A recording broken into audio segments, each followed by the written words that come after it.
Payback Times.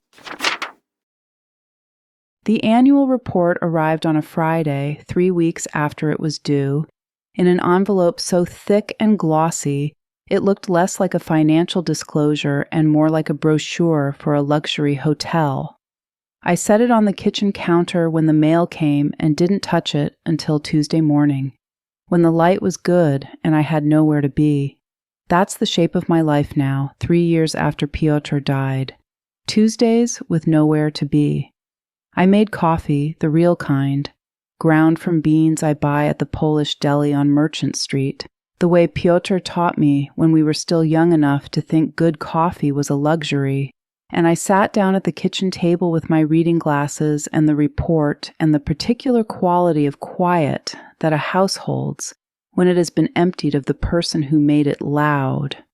I miss him in the mornings most, the way he hummed while he read, the way he'd slide the sports section across the table without looking up, as if he already knew I wouldn't want it. 26 years, and now the table is very large and very still, and I drink my coffee alone. But grief, I have learned, is not the same as inattention. You can carry a loss and still see clearly. Sometimes you see more clearly because nothing is left to protect you from the truth of things. I read footnotes first. I always have. In 22 years as a compliance officer at Hartwell Manufacturing, I reviewed enough annual reports, proxy statements, and financial disclosures to understand one fundamental truth. The story a company wants to tell lives in the glossy pages. The story it doesn't want to tell lives in the footnotes, the appendices, the definitions buried on page 47. That's where the real grammar of a business hides. So I flipped past the photographs of gleaming commercial facades and soaring atrium installations, past the letter from Daxton Pruell with his wide, telegenic smile, past the revenue charts with their cheerful upward slopes, and I found they ran from page 31 to page 38. I read them slowly, with a pencil in my hand.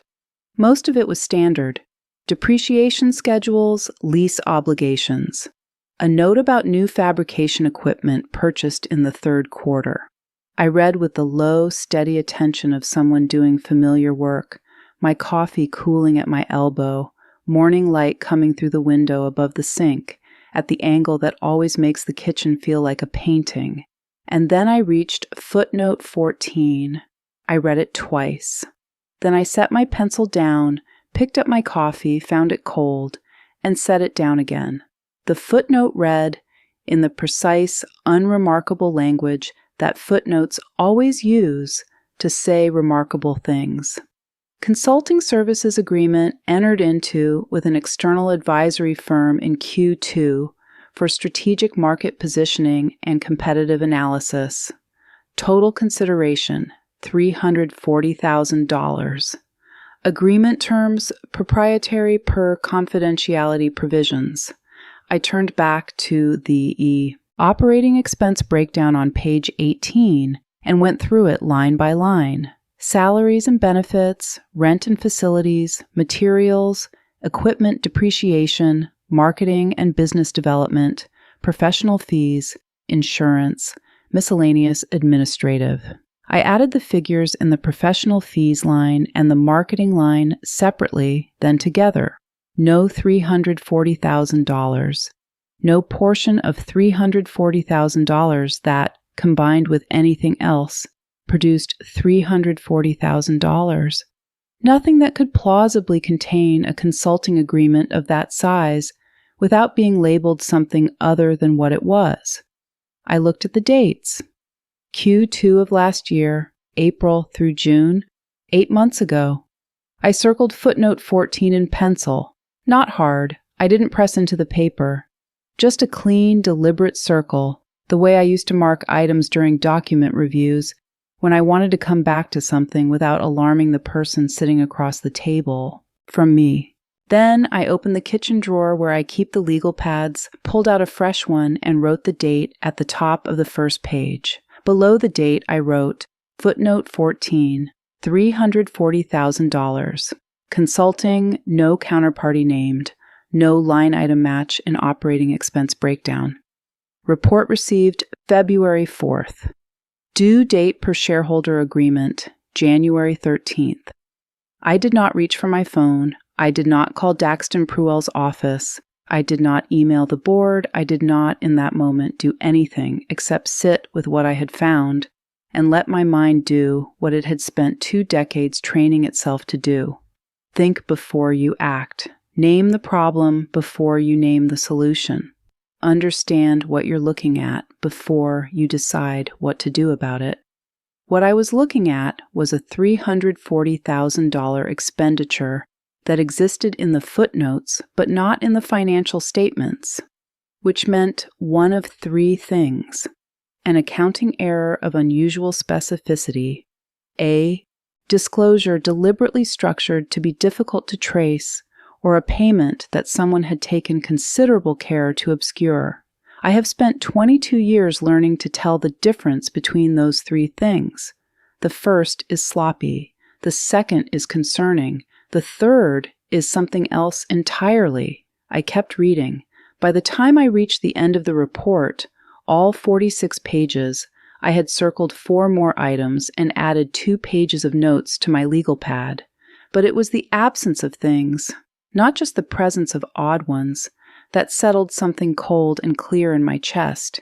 There were no board meeting minutes, not even a summary. No committee reports, no audit committee, no compensation committee, nothing. No disclosure of when the last full board meeting had been held or how many had occurred during the fiscal year. No related party transaction disclosures, which a company of Meridian's size and ownership structure should have been including as a matter of basic practice. I sat back in my chair and looked out the window at the February sky, which was the color of old pewter. I know what sloppy governance looks like. Sloppy governance leaves loose threads everywhere.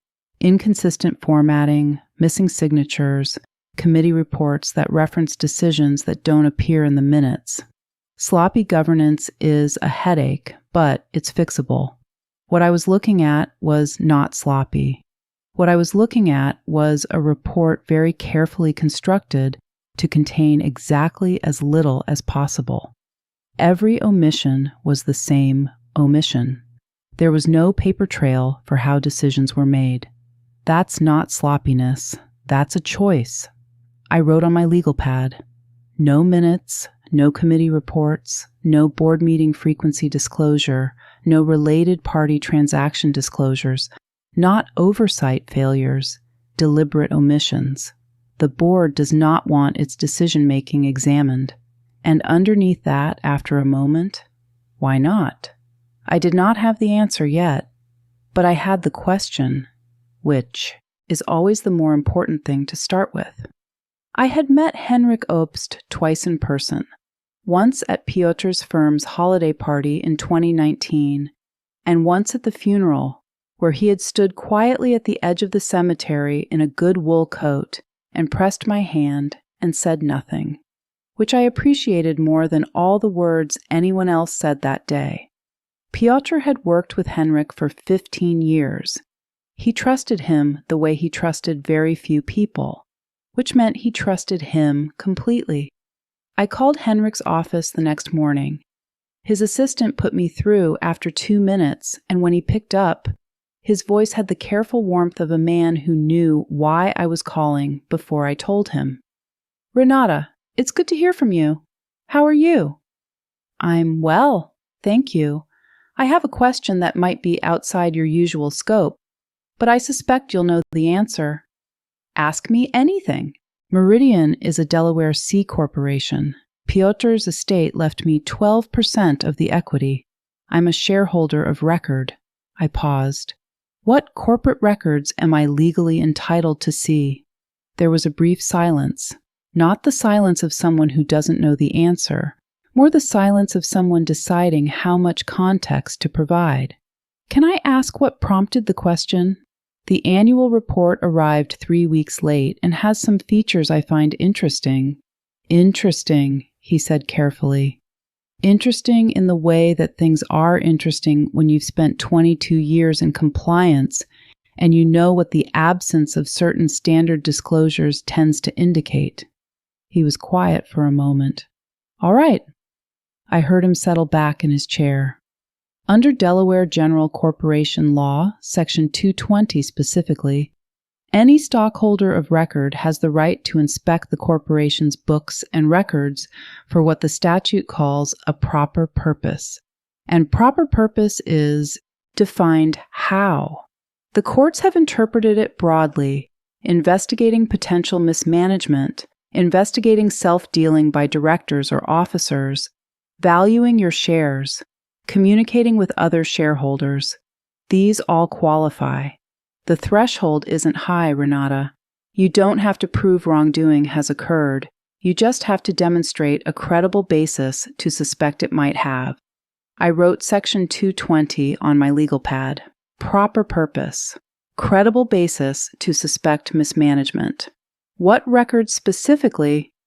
The statute gives you the right to inspect the certificate of incorporation, the bylaws, the stock ledger. Those are available to any stockholder essentially on demand, with 5 business days' notice. But for other books and records, board minutes, financial statements, beyond what's been formally distributed, committee reports, contracts, you need to make a written demand and articulate your purpose. Written demand as in a formal letter. A formal letter, yes. It needs to state that you're a stockholder of record, state your purpose, and be reasonably specific about what you're requesting.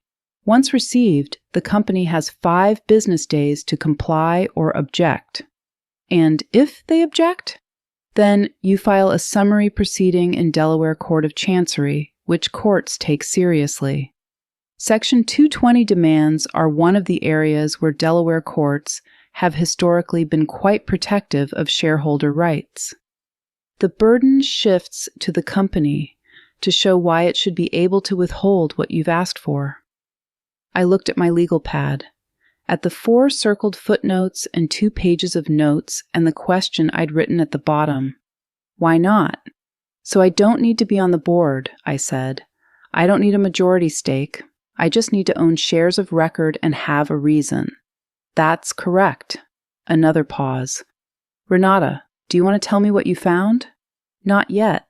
I want to find more first, but I may call you again soon. I'll be here, he said. And Renata, Piotr would have thought this was exactly the right thing to do.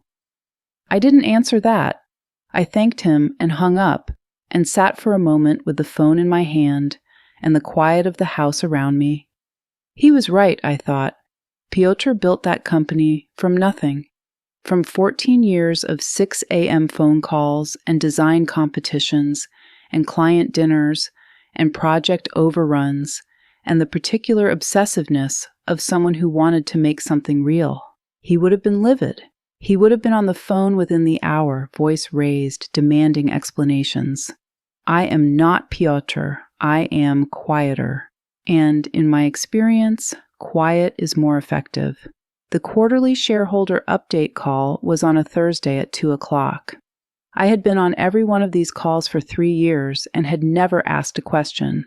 I listened, I said thank you at the end, and I hung up.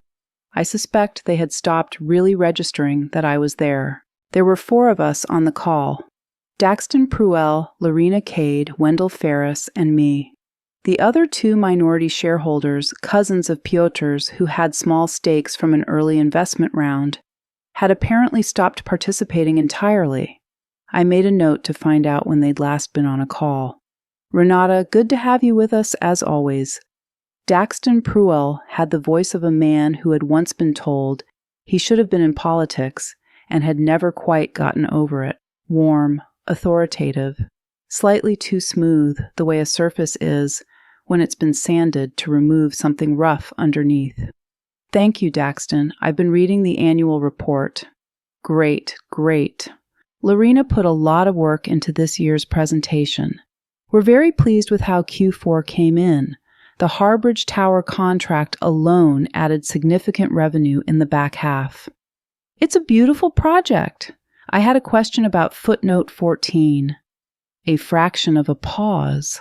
Not long enough that you'd notice if you weren't listening for it. Of course. What's your question? The consulting services agreement, the $340,000 one. I wanted to understand who the external advisory firm is and what the engagement specifically covered. I couldn't find a corresponding line item in the operating expense detail. Daxton's voice remained warm, steady, not a crack in it. Right. So that agreement was for strategic market positioning, really competitive intelligence work, looking at where commercial architectural fabrication is heading over the next 5 years, identifying where Meridian should be positioning for growth. It's the kind of forward-looking work that doesn't always map cleanly onto a single operating category, which is why it ended up in the notes. Who did we engage for it? It's a boutique advisory group out of Chicago. They work on a confidentiality basis. It's actually a condition of their engagement that client relationships aren't disclosed, which is part of why we kept the note general. You know how competitive our sector is, Renata. We wouldn't want our strategic direction telegraphed to competitors. I said, Of course, that makes sense. I wrote his exact words on my legal pad. Boutique Advisory Group, Chicago, confidentiality condition, strategic direction, client relationships not disclosed. Thank you for explaining. Don't worry yourself with the granular line items, honestly. That's what Lorena and the finance team are here for. You're getting the distributions, the company is performing well. This is exactly the kind of arrangement that protects shareholder value.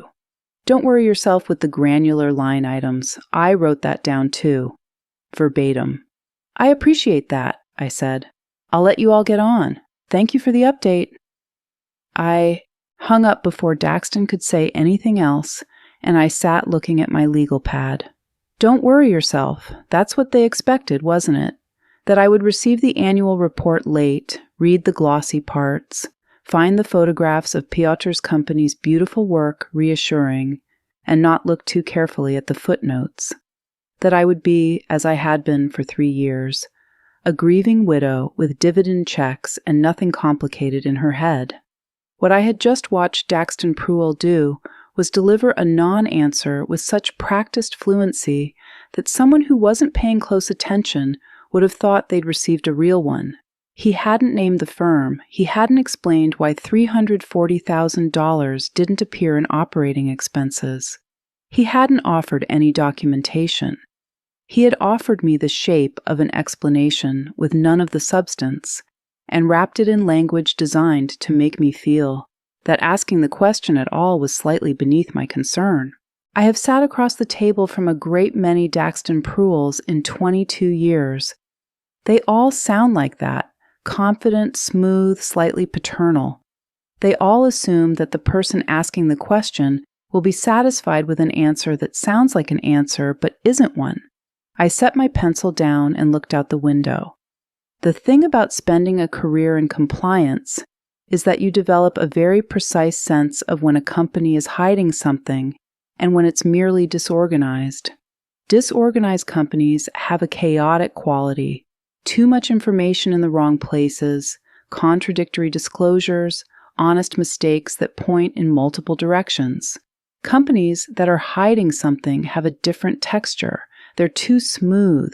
The explanations come too easily. The missing information is consistently, specifically missing, not randomly missing. Meridian had that second texture. The annual report was 3 weeks late enough that I might not look too closely before the quarterly call, not so late that it was obviously intentional. The footnote contained language that sounded like an explanation but named nothing. Daxton's response to my question had been immediate, fluent, and empty. And the board meeting records, the minutes, the committee reports, all of it absent from a disclosure that should have contained all of it. This was not a company making mistakes. This was a company that had decided somewhere along the way that the 12% shareholder who arrived by inheritance rather than intent was not someone who needed to see how decisions got made. They were wrong about that. That evening after dinner, I cleared the kitchen table and spread out my legal pad and the annual report and a fresh highlighter. I made a new cup of coffee, properly this time, hot, and I sat down in the same chair I'd sat in 4 days earlier when I first read footnote 14. On the top of the first clean page of my legal pad, I wrote, in the deliberate, legible hand I'd developed over years of documentation that had to be read by people who were not me. Section 220, Demand, Meridian Architectural Fabrications. I hadn't threatened anyone. I hadn't raised my voice. I hadn't accused Daxton Pruell of anything on our call, or let Henrik Obst file anything, or spoken to another attorney, or contacted the other shareholders, or done anything at all that could be characterized as aggressive or adversarial. I had simply read carefully, asked one question, and written down the answer.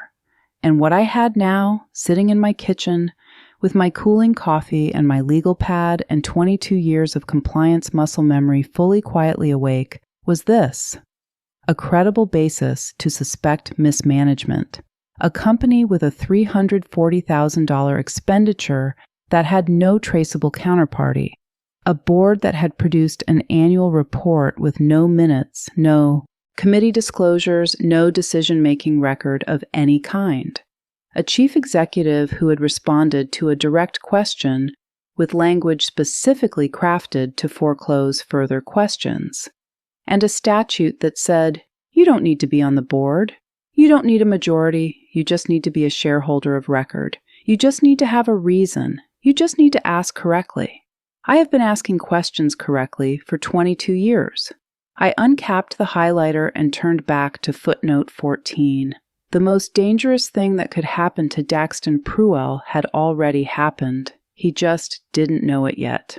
Henrik gave me Yolanda Achebe's name on a Wednesday afternoon, and by Thursday morning I was sitting across from her in a conference room on the 14th floor of a building downtown that smelled of good wood and old ambition. She was younger than I expected, early 40s, with the kind of unhurried attention that takes years to develop. She didn't reach for a notepad immediately. She just listened while I laid it out: the late annual report, footnote 14, the missing minutes, the absent committee disclosures, the call with Daxton Pruell and his smooth, empty explanation. When I finished, I set my legal pad on the table and slid it toward her. She read through my notes without speaking. I watched her eyes move down the pages. You kept a contemporaneous log of the shareholder call, she said finally. I wrote down his exact words while he was still talking. She looked up. You've done this before. Not for myself, I said, but yes. She leaned back in her chair. Tell me about your background. So I told her. 22 years at Hartwell Manufacturing, corporate compliance, governance documentation, responding to SEC inquiries, internal audits, occasionally to shareholder demands, which is how I knew, sitting across from her, exactly what our demand letter needed to say, and exactly why Meridian's board was going to hate receiving it. When I finished, Yolanda was quiet for a moment. Then she said, do you want to draft it together, or do you want to tell me what you need and let me write it? Together, I said.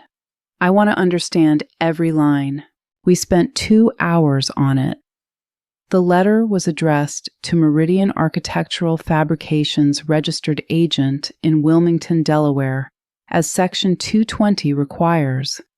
It identified me as a stockholder of record holding 12% of the company's issued and outstanding shares. It stated the proper purpose: investigating potential mismanagement, self-dealing, and breach of fiduciary duty by officers and directors, and it articulated the factual basis for that purpose. The unattributed $340,000 consulting agreement, the absence of board minutes and committee reports from the annual disclosure, the late delivery of the report itself. The records we requested were specific. board minutes for the past 3 fiscal years, all related party transaction disclosures, and any board resolutions approving related party payments. The full consulting services agreement referenced in footnote 14, including the identity of the counterparty, all financial statements for the same 3-year period, the current shareholder ledger. "This is going to get their attention," Yolanda said, reading the final version. "That's the point. It's also going to make them defensive." "They're already defensive," I said. "They just don't know I've noticed." She filed it the next day. I had my own copy, which I added to the accordion folder I'd bought at the office supply store on my way home from our meeting. The folder was labeled in my handwriting with a single word, Meridian. I did not call Daxton Pruell. I did not send an email. I did not give any indication on any channel that anything had changed. I went home and watered my plants and made dinner and sat with a library book I couldn't concentrate on until I gave up and went to bed. In the morning, I made coffee and I waited. The response arrived 10 days later. Not to me, but to Yolanda, who called me within the hour. "They responded," she said. "And?" I heard paper shifting. "I'm going to read you the key sections. Their outside counsel is a firm called Grantham Wills. Do you know them? Mid-size litigation boutique. They do a lot of work for private companies and governance disputes." I paused. "They're good, not exceptional." "The letter is 6 pages, Yolanda said, and I could hear something dry in her voice. Pages 1 through 4 are procedural objections. They claim the demand lacks proper purpose because your stated concerns are, and I'm quoting, speculative, conclusory, and unsupported by any credible factual basis. They say the consulting agreement is proprietary and competitively sensitive. They say producing financial records beyond what's been formally distributed would constitute an unreasonable burden." She paused. "And then, page 5, they say that certain board minutes from 2021 and 2022 cannot be located." I sat down at my kitchen table. Cannot be located. 2 years of board minutes for a company that had been operating, making decisions, approving payments, and issuing dividends the entire time. Cannot be located. "Renata, are you there?" "I'm here," I said. I was smiling, which probably would have surprised Yolanda if she could see me. "Do you know what a company does when a shareholder submits a Section 220 demand and the records are genuinely clean? They produce them. They produce them. Maybe they push back a little on scope. Maybe they ask for a confidentiality agreement first. Maybe they request a short extension. But they produce them because they have nothing to hide." I looked at my legal pad. "Do you know what a company does when the records aren't clean?" "They fight the demand.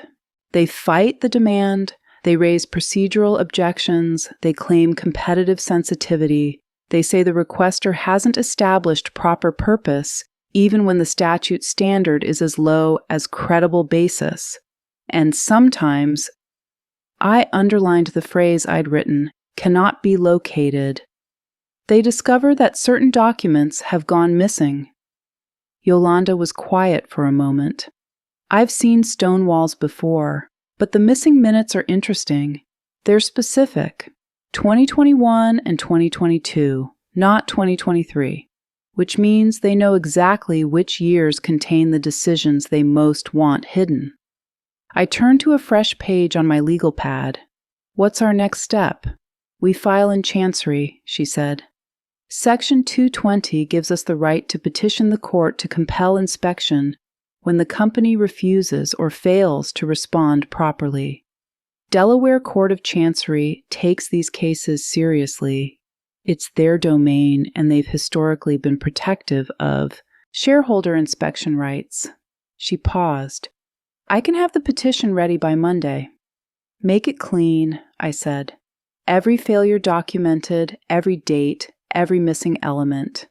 I want the court to see exactly what the company has not produced and exactly why it matters. I'll need your help with the compliance details, the specifics of what a proper annual disclosure should contain. You'll have them, I said. The petition Yolanda filed the following Monday was 11 pages, and it was, without false modesty, excellent.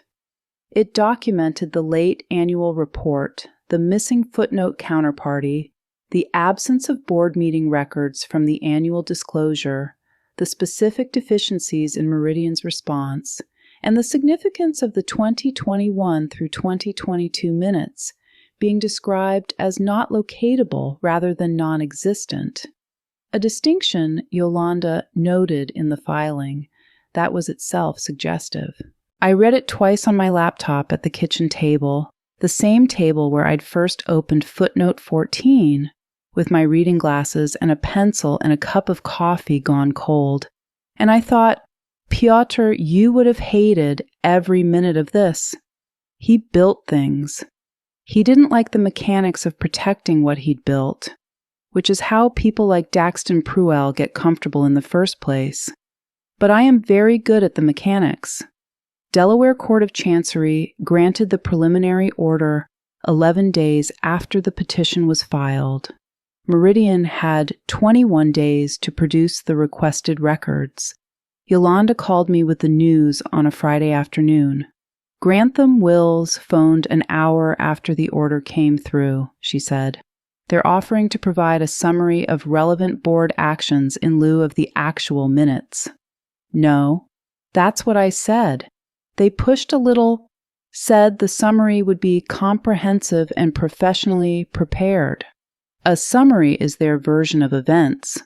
We want the source documents. We want to see what was actually recorded at the time, not what they've decided to characterize for us now.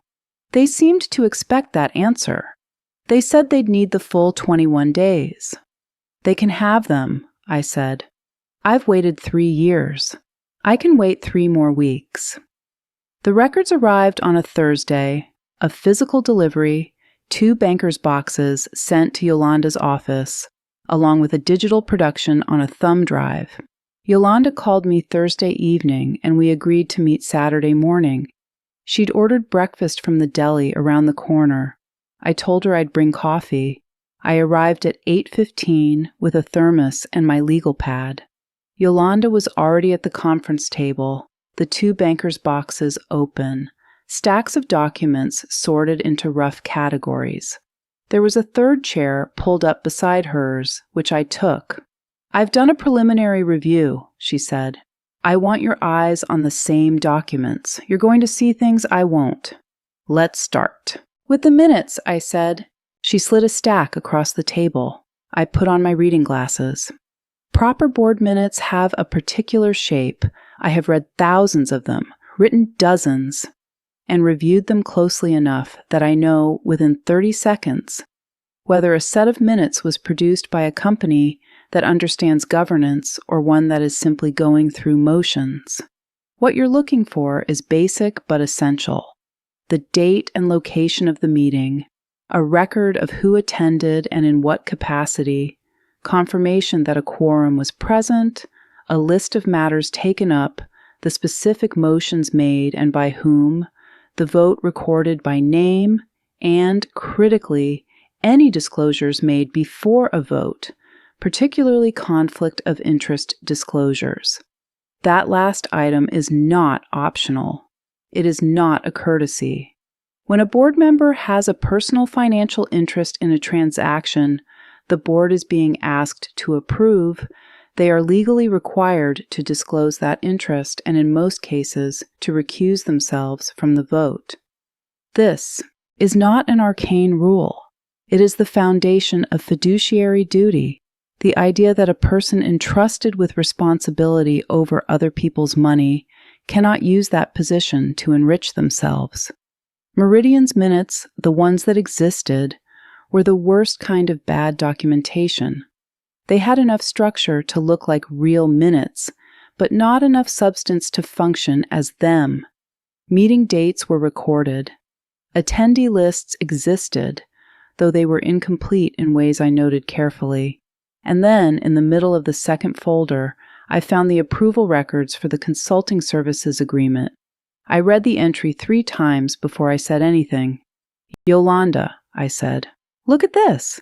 She leaned over. I pointed to the entry, dated April 8th, 3 years ago. A motion to approve a consulting services agreement for strategic market positioning at a total consideration not to exceed $340,000 per annum.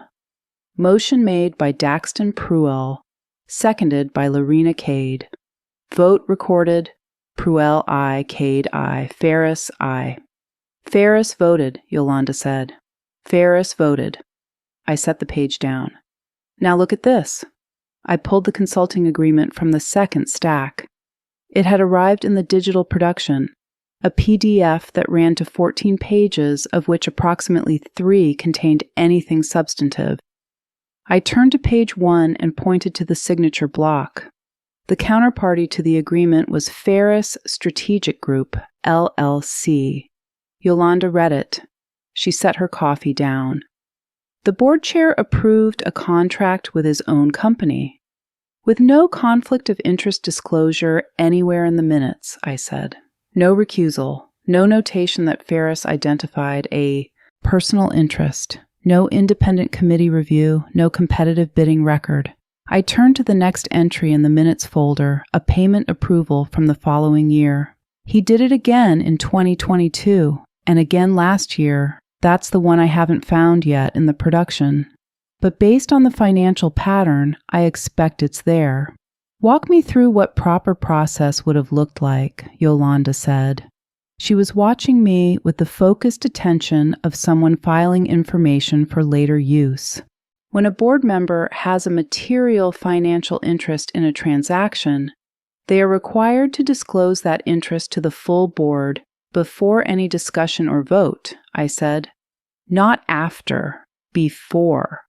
The disclosure needs to be documented in the minutes, specifically, not vaguely. Something like, Director Ferris disclosed that he holds a material interest in the proposed counterparty and recused himself from discussion and vote on this matter. Then the remaining board members, without Ferris, would need to independently evaluate whether the agreement was fair and in the company's best interest. They would need to document that analysis, or at least their conclusion. I picked up the meeting minutes again. There is none of that here. Ferris is listed as a voting member. There is no disclosure language. There is no recusal. There is no independent evaluation. He voted on his own vote. No independent evaluation. He voted on his own contract. 3 times, I said, and the payments. I turned to my legal pad and read the figures aloud. $340,000, $290,000, $410,000. Over 3 years, that's $1,040,000 paid to a company owned by the board chair, approved in votes where he participated, with no documentation of the competitive landscape, no performance deliverables, and no conflict disclosure. The room was quiet except for the sound of the building's ventilation system and, distantly, a bus on the street below. I thought of Piotr, of the years he'd spent building Meridian into something real, something worth nearly half of his estate, of the way he'd talked about the company at dinner, the projects he was proud of, the contracts he'd fought for, the team he'd assembled. He had trusted these men. He had built something with them, and they had been quietly helping themselves to it. I do not usually allow myself to feel angry during an analysis. Anger is information, but it is also interference. And I have learned over many years to let it register and then set it aside until the work is done.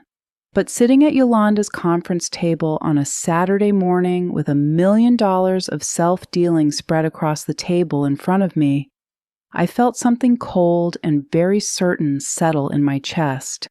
"There's more," Yolanda said. She passed me another document. "Look at the attendee records for the 2022 meetings." I looked. Of the 4 board meetings documented in 2022, 2 of them showed only 3 attendees, Pruell, Cade, and Ferris. The 4th board seat, which according to the shareholder agreement should have been occupied by an independent director, appeared to have been vacant since mid-2021, with no record of any attempt to fill it. "They've been running meetings without a full board for 2 years," I said. "Depending on what the bylaws require for quorum, some of these votes may not have been valid to begin with."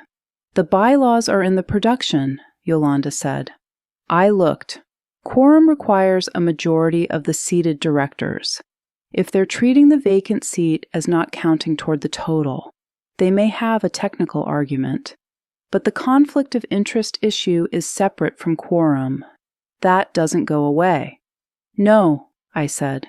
"It doesn't." I added to my notes, "Vacant director seat 2021 to present. No documented recruitment effort. Board operating without independent oversight." We worked through the rest of the production over the next 3 hours. By noon, I had 6 pages of notes and a very clear picture of a board that had operated for at least 3 years, as if there were no one watching. Approvals without proper process, payments without documentation, a consulting arrangement that existed primarily to move money from the company into the pocket of the man who was supposed to be overseeing it. "What about the 2021 and 2022 minutes they said they couldn't locate?" I asked. Yolanda's expression tightened slightly. "The production includes a certification from Meridian's corporate secretary stating that after a diligent search, the minutes from 7 meetings in 2021 and 4 in 2022 cannot be located and are believed to have not been preserved." I looked at her. "Believed to have not been preserved." That's the language. 11 board meetings. No minutes. "Yolanda, the meetings that are documented, the ones where Ferris voted on his own contracts, those are from 2022 and 2023. The years before that, the ones with missing minutes, would be when the arrangement was first structured, when the terms were negotiated, when someone decided that a company the board chair partially owned was going to receive 7 figures in consulting fees. The most important meetings," she said, "the ones that show who knew what and when they decided to do it." I put down my pen. Those minutes didn't fail to be preserved. They were never going to be produced. I was home by 2 o'clock, the Meridian accordion folder thicker now, my legal pad dense with notes. I made lunch without really tasting it and sat at my dining room table with everything spread in front of me. The annual report with footnote 14 still circled in pencil, my original notes from that first Tuesday morning, Yolanda's copies of the key documents, and the pages I'd filled at her conference table. My phone rang at 3:47. Unknown number, but with a Chicago area code, I recognized immediately from the quarterly call dial-in. Daxton Pruell did not wait for me to say anything after hello. Renata. The warmth was still there, but there was something underneath it now, like a floorboard that sounds hollow when you step on it. "I hope I'm not interrupting anything.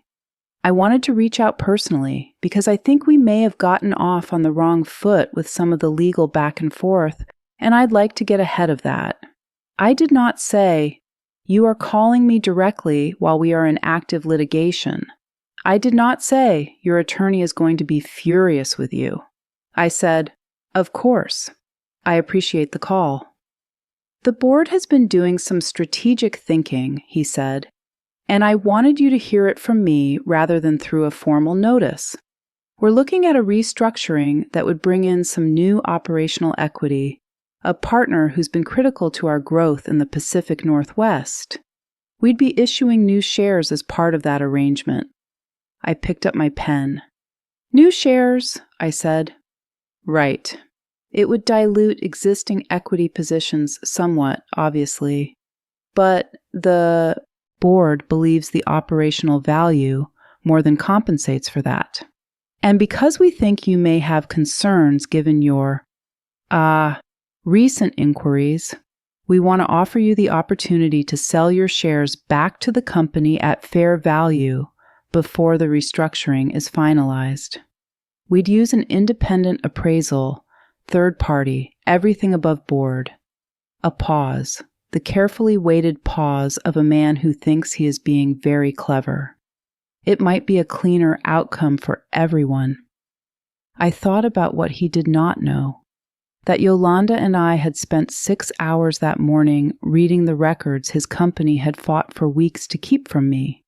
That I had, on the legal pad in front of me, documented 3 years of self-dealing that involved the board chair's own company. That the man now offering to buy me out was calling without his attorney present, which meant he was either desperate or profoundly overconfident. And in my experience, those are not always different things. I thought about Piotr, who built something real, and the men who had been quietly hollowing it out from the inside. "Daxton," I said, "thank you so much for thinking of me. I'll certainly give that some consideration." "Great," he said. There was visible relief in his voice. "That's really great, Renata. I think this is the right path forward for everyone." "I'll be in touch," I said. "Have a good evening." I hung up. I sat for a moment with the phone in my hand, looking at the Meridian documents spread across my dining room table. Then I texted Yolanda 3 words. He just called. Her response came in 40 seconds. "Call me." I did. I told her what Pruell had said, word for word, the way I had been trained to reconstruct conversations. Subject, verb, specific language, tone. When I finished, she was quiet for a moment. "He called you directly," she said, "while we have an active court order and pending litigation." "He did. And he proposed a transaction that would dilute your shares and offered to buy you out at a company-determined fair value before the dilution occurs. He framed it as an opportunity. Renata." I could hear her choosing her words carefully. "What he just described to you is a textbook shareholder oppression scenario, using equity dilution as a mechanism to squeeze out a minority shareholder who is exercising their legal rights. That's a recognized cause of action, particularly in closely held corporations. And the fact that he called you directly without counsel to make this offer while we're in the middle of compelled inspection proceedings." She stopped. "Did you record it?" "I don't have a recording. I have notes I'm writing as we speak." "Write everything. Date it, time it, his exact words as precisely as you can reconstruct them. That call was a mistake on his part, a significant one." After I hung up, I sat for a long time at my dining room table, with the February light fading outside and Piotr's company's records spread in front of me like an autopsy. Then I turned to a fresh page on my legal pad. At the top, I wrote the date and the time and the words. Pruell call, direct, unsolicited. I wrote out everything I remembered, his warmth, his careful language, the word opportunity, which he'd used twice. When I finished, I moved to the bottom of the page. I wrote 2 lines in capital letters, the way I used to flag the most serious items in a compliance review when I needed the document to be unambiguous. Shareholder oppression. And below it, derivative suit. I underlined both. Then I looked at what I had built, sitting in my dining room on a Saturday in February, with a cold cup of coffee and 22 years of professional discipline that 3 men had decided was irrelevant, because I was grieving and quiet and signed the dividend checks without complaint. They had made a mistake about who I was. They had made a worse mistake, assuming that who I had been would stay dormant because it was inconvenient for them. I was not dormant. I had simply been reading footnotes.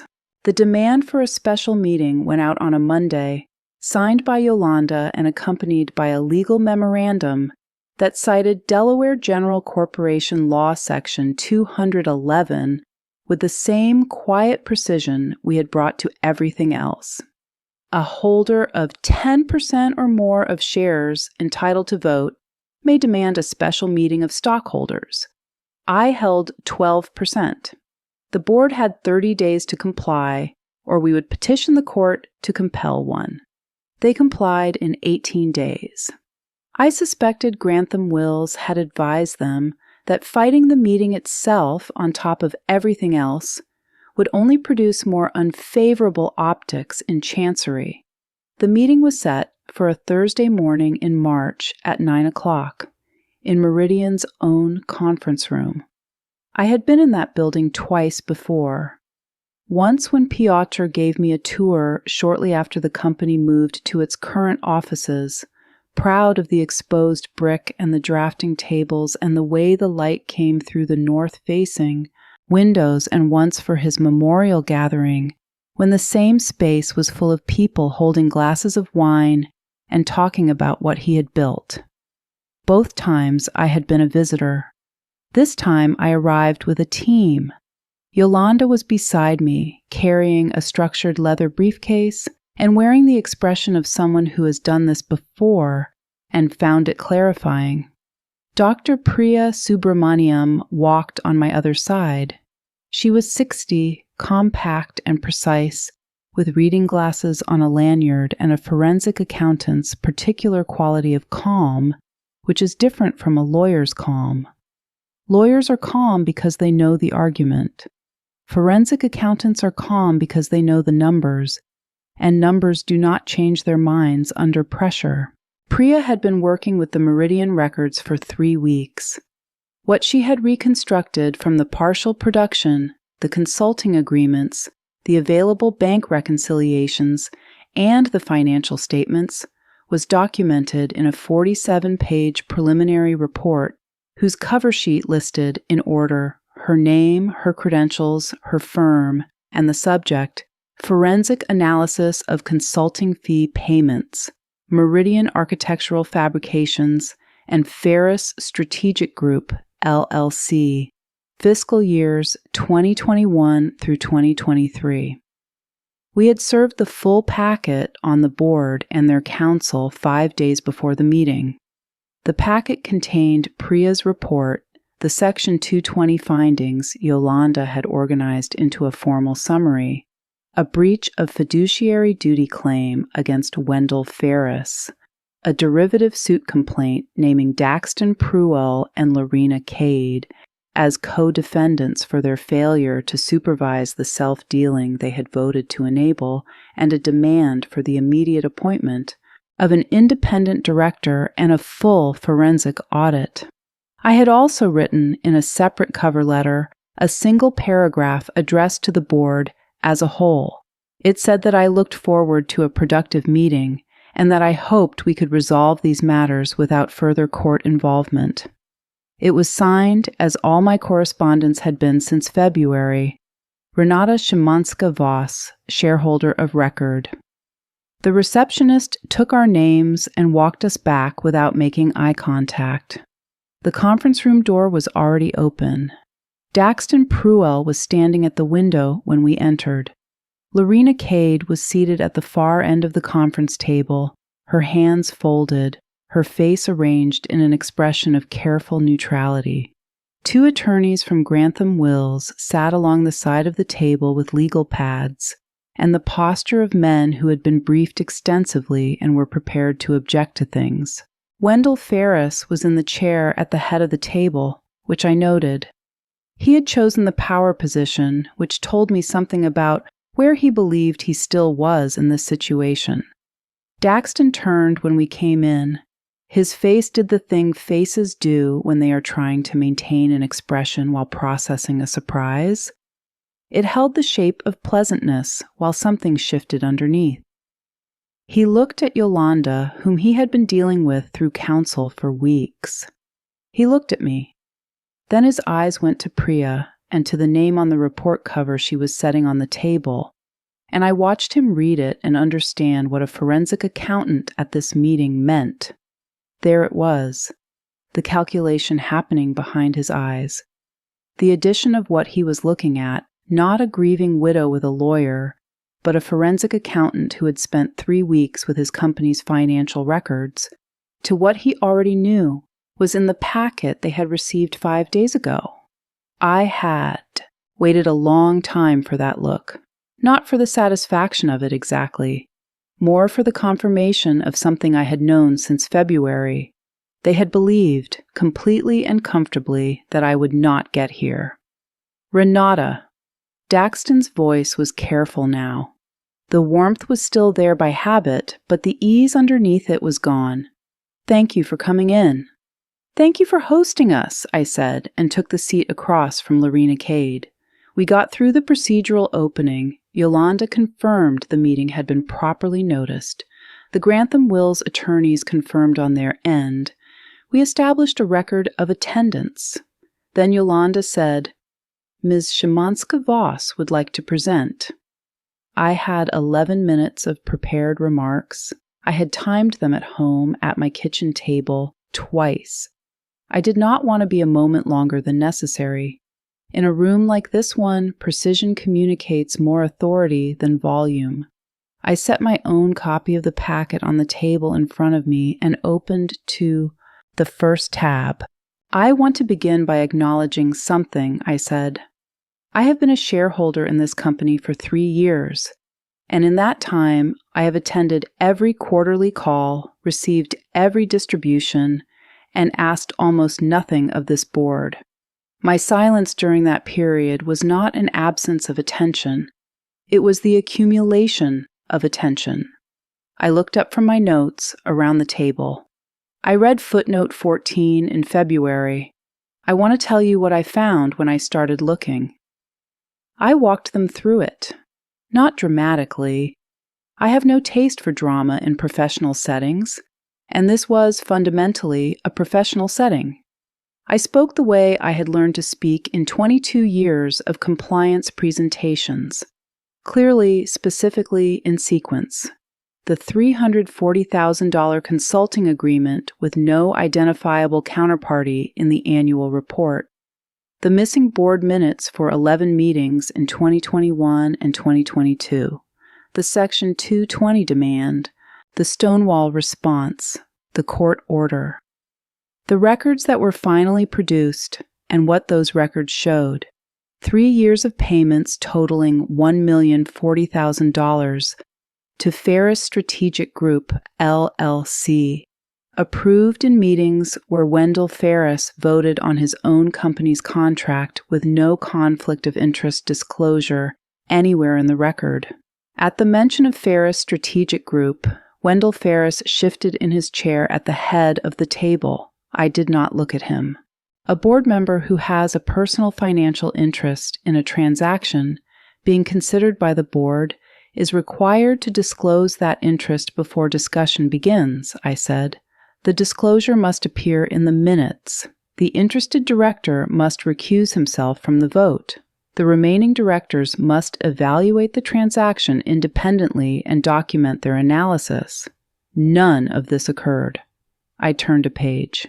In each of the 3 fiscal years covered by these records, Director Ferris was recorded as a voting member of the board on motions that directly benefited a company he owned. There is no disclosure language in any of those meeting minutes. There is no recusal. There is no independent evaluation. This is not an oversight. It is a breach of fiduciary duty. Lorena Cade had gone very still. Additionally, I said, Dr. Subramaniam's analysis found no deliverables, performance benchmarks, or competitive bidding records associated with any of the 3 consulting agreements. The agreements contain broadly worded scope provisions and confidentiality clauses, but no measurable outcomes. Over 3 years, Ferris Strategic Group received more than $1 million from Meridian Architectural Fabrications in exchange for services that are not defined, not documented, and not demonstrably performed. I paused. In the silence, someone's chair creaked. I also want to address the share dilution proposal that CEO Pruell communicated to me by telephone on March 3rd. I saw one of the Grantham Wills attorneys close his eyes briefly. The use of equity dilution to reduce the stake of a minority shareholder who is actively exercising their legal rights constitutes shareholder oppression under Delaware law. I have documented that call in detail, and it is referenced in the derivative suit complaint you received last week. Daxton Pruell was looking at the table. The derivative suit is brought on behalf of Meridian Architectural Fabrications, I said, not on my behalf as an individual shareholder, on behalf of the company itself, which was harmed by these transactions. That is what a derivative suit is, a mechanism by which a shareholder can hold a board accountable for damage done to the company they were entrusted to govern. The company lost more than $1 million to unauthorized self-dealing. The suit seeks to recover that. I closed my presentation folder and set my pen down. I have also prepared a settlement offer, I said, which Yolanda will distribute now. Yolanda set copies in front of each board member and both Grantham Wills attorneys. The terms are a full independent forensic audit of Meridian's financials for the past 5 years, conducted by a firm selected by the court, the immediate resignation of Wendell Ferris from the board, the appointment of 2 independent directors, one of whom will chair a newly formed audit committee, and the repayment of $1,040,000 in unauthorized consulting fees to the company, structured over 18 months with interest. I looked around the table one final time. If these terms are not agreed to by the close of this meeting, Yolanda files the derivative suit in Delaware Court of Chancery at 9 o'clock tomorrow morning, and every document in that packet becomes part of the public record. I sat back. Yolanda said pleasantly, "We're happy to allow time for the board to confer with counsel. They asked for a recess." Of course they did. Yolanda, Priya, and I were shown to a smaller room down the hall, a waiting area with a couch and a coffee machine and a window overlooking the parking structure. Priya poured herself coffee. Yolanda checked her phone. I sat by the window and watched a pigeon navigate the parking structure railing with the focused determination of a creature that had somewhere specific to be. I was not anxious. I want to be precise about that. There was something at work in me that morning that was not quite calm and not quite anticipation, more like the state I had sometimes reached during the most consequential document reviews at Hartwell, when everything I had gathered was finally organized and the shape of things became completely clear. I had done the preparation. The preparation had been sufficient. What happened next would follow from what had already been built. After 40 minutes, we were walked back to the conference room. The chair at the head of the table was empty. Wendell Ferris was not in the room. Daxton Pruell looked 10 years older than he had when we arrived. Lorena Cade was studying the settlement document with the expression of someone calculating distances. The Grantham Wills attorneys had the careful posture of men trying to appear to be in control of a situation they were not in control of. "Mr. Ferris has agreed to resign from the board, effective immediately," one of the attorneys said. "His counsel has transmitted a letter to that effect, which we will provide to you in writing." A pause. "Mr. Pruell and Ms. Cade have agreed, in principle, to the audit and the repayment structure, subject to negotiating the specifics of the auditor selection process and the repayment timeline." Yolanda said, "We can discuss the specifics now." We were in the conference room for another 2 hours. By the time we walked out, we had a signed term sheet. Not the final agreement that would take another 3 weeks, but specific enough to be binding in spirit and detailed enough to be a serious problem for anyone who tried to walk it back. In the elevator on the way down, Priya said, 11 minutes. 12 years of pension money, I said. It was worth being thorough. Yolanda smiled at the elevator doors. You know he's going to start looking for another job within the month. Daxton? I thought about it. Yes. He'll decide this has become untenable. He was never the architect of it. Ferris was, but he knew. He voted. He won't survive a full audit with his position intact. And Lorena? Lorena is smarter than both of them. She'll cooperate completely and position herself as the person who helped get the company right again. The elevator reached the lobby. Let's see what the auditors say. The forensic audit took 6 weeks. Dr. Subramaniam was not the lead auditor. We wanted a court-approved firm with no prior connection to anyone involved. But she provided her preliminary analysis as a reference document, and it proved almost entirely accurate. The audit confirmed the 3 consulting fee payments to Ferris Strategic Group. It confirmed the absence of deliverables. It also found 2 additional related party transactions that had not appeared in any of the records Meridian produced under the court order.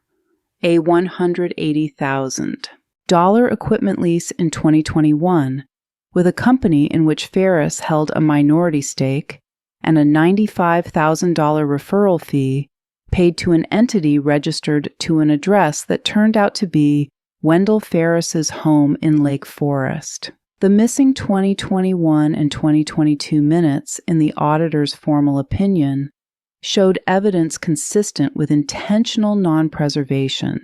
The language in the final audit report was careful, as forensic audit language always is. But the meaning was not ambiguous. These records were not lost. Someone had decided they should not exist. The matter was referred to the Delaware Attorney General's office. These things take time, and the gears of regulatory response move at their own pace. But the referral is documented, and documentation, as I have spent a career believing, is what makes accountability possible. The newly reconstituted board appointed 2 independent directors in April. In the second week of May, I was offered a seat on the audit committee. I accepted. On the first Thursday of June, I hosted dinner for Yolanda and Priya at my house. I made the cucumber soup Piotr's mother had taught me, cold with dill, the way Polish summers taste, and a roasted chicken, and I opened a bottle of wine that had been in the rack for a year, waiting for something worth opening it for. We ate at the dining room table where, 4 months earlier, I had spread Meridian's records and written 2 words in capital letters on a legal pad.